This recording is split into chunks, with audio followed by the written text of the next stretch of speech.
ఇక్కడ ఇంకొక ప్రశ్న సార్, కొంతమంది క్రిస్టియన్ అడ్వకేట్లు కూడా మాట్లాడుతూ మీరు ఇందాక అన్నారు కదా, సో రాష్ట్రపతి ఉత్తర్వులను బేస్ చేసుకొని మాత్రమే సుప్రీంకోర్టు తీర్పిచ్చిందని.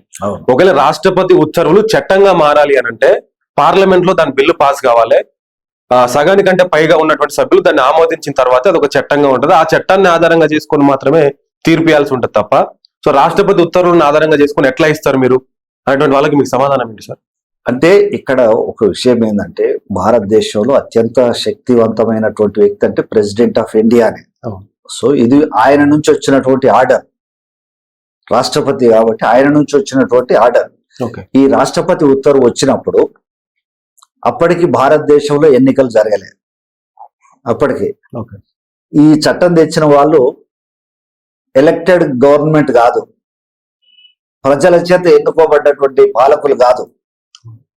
వీళ్ళంతా అప్పుడు పెద్ద మనుషులు కూర్చొని మీరు ప్రధానమంత్రిగా ఉండండి, మీరు హోంమంత్రిగా ఉండండి, మీరు ఫలానా మంత్రిగా ఉండండి, మీరు రాష్ట్రపతిగా ఉండండి అని చెప్పేసేసి ఏదైతే ఈ పెద్ద మనుషులు అంతా కూర్చొని మాట్లాడుకొని బాధ్యతలు తీసుకున్న వాళ్ళే వీళ్ళు.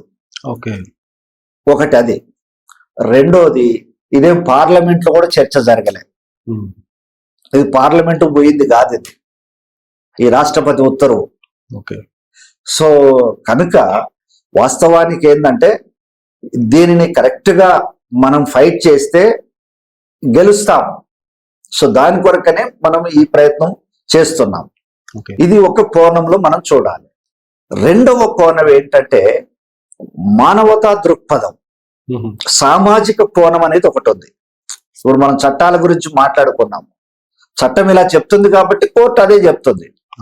కానీ కోర్టు అయినా పాలకులైనా మనిషి అన్న వారు ఎవరైనా ఆలోచన చేయాల్సింది ఏంటంటే, వేల సంవత్సరాలుగా అంటరానితనానికి గురై వివక్షతకు గురై ఈ రోజుకు కూడా, ఒక వారం క్రితం కూడా ఒక దళిత క్రైస్తవుడు కోనసీమ అంబేద్కర్ జిల్లాలో చనిపోతే అక్కడి నుండి మా వీధుల్లో కూడా శవాన్ని తీసుకెళ్లే దాని కొరకు లేదంటే పొలం గట్ల మీద ఆ డెడ్ బాడీని మోసుకుంటూ ఆ గట్ల మీద చిన్న చిన్న అడుగులు వేసుకుంటూ కింద జారి పడితే శవం అంతా ఎగిరి పొలాలలో పడిపోతుంది. అట్లాంటి వారంగాలే ఇది జరిగి. మరి కోర్టు అయినా ఈ దేశ పాలకులైనా ఒక్కసారి ఆలోచన చేయాలి కదా. అరే క్రైస్తవులైనంత మాత్రాన, మరి ఇప్పుడు క్రైస్తవులు అయినప్పుడు మా కాలనీ నుంచి వెళ్ళండి మీరు, అత్యున్నతమైనటువంటి వ్యక్తులు మీరు అని అడగాలి కదా. కానీ క్రైస్తవుడైనా దళితుడు దళితుడే, ఎస్సీ ఎస్సీనే. అతని మీద వివక్షత ఆగదు, దాడులు ఆగవు, అంటరానితనము ఆగదు, సామాజిక ఆర్థిక పరిస్థితులలో మార్పు ఉండదు. ఇది కోర్టు మానవతా దృక్పథం తీసుకోవాల్సి ఉండే. కానీ ఆ స్థాయిలో ఆలోచించగలిగినటువంటి వ్యక్తులు మన దేశంలో చాలా అరుదుగా ఉంటారు. దళితుల విషయంలో, అంటరాని జాతుల విషయంలో మానవత్వాన్ని చూపించే మనుషులు చాలా అరుదుగా ఉండే పరిస్థితుల్లోకి ఈ దేశం వెళ్ళిపోతుంది. ఒకప్పుడు ఉన్న పరిస్థితులలో లేదు ఇప్పుడు. సో వాళ్ళు అట్లా ఆలోచన చేసి, ఇప్పుడు కోర్టు చెప్పేది ఏంటంటే, మీకు ఉదయ్ కుమార్ గారు మీ విశ్వం టీవీ ద్వారా ఈ సమాజానికి కూడా నేను చేస్తున్న అప్పీల్ ఏంటంటే, కోర్టు ఏం చెప్తుంది, మీరున్నారు ఇప్పుడు, మీరు దళితులు క్రైస్తవులుగా మారారు.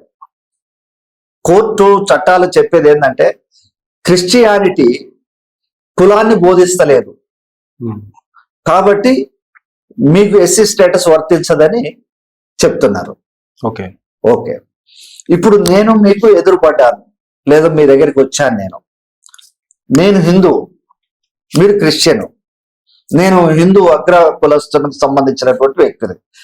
నేను వచ్చి ఇప్పుడు మిమ్మల్ని తిడుతున్నాను.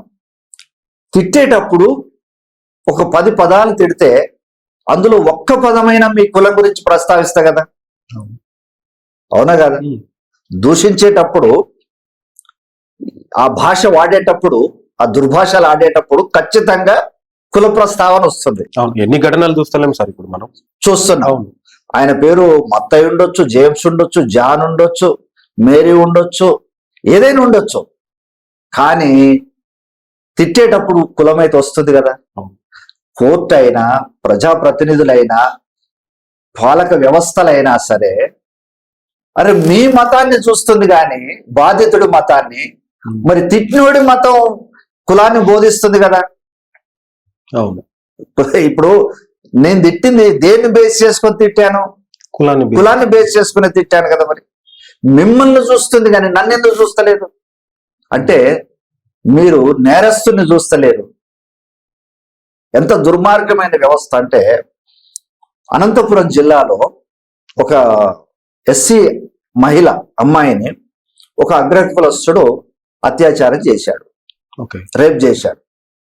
చేస్తే కుటుంబ సభ్యులు ఆ అమ్మాయి వాళ్ళ పోలీస్ స్టేషన్కి వెళ్ళి ఎస్సీ ఎస్టీ కేసు పెట్టారు. ఇప్పుడు నేరస్తుడు ఏం చేస్తున్నాడు తెలిసిన? ఈ అమ్మాయి మీద కేసు పెడుతున్నాడు తిరిగి.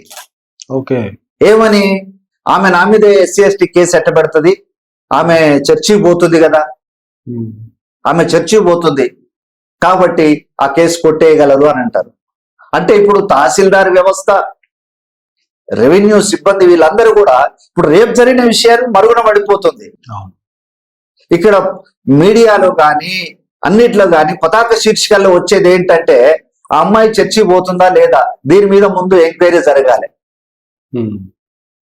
ఇంత దుర్మార్గమైన వ్యవస్థ ఈ ప్రపంచంలో ఇంకెక్కడైనా ఉందా? ఇక్కడ తప్ప.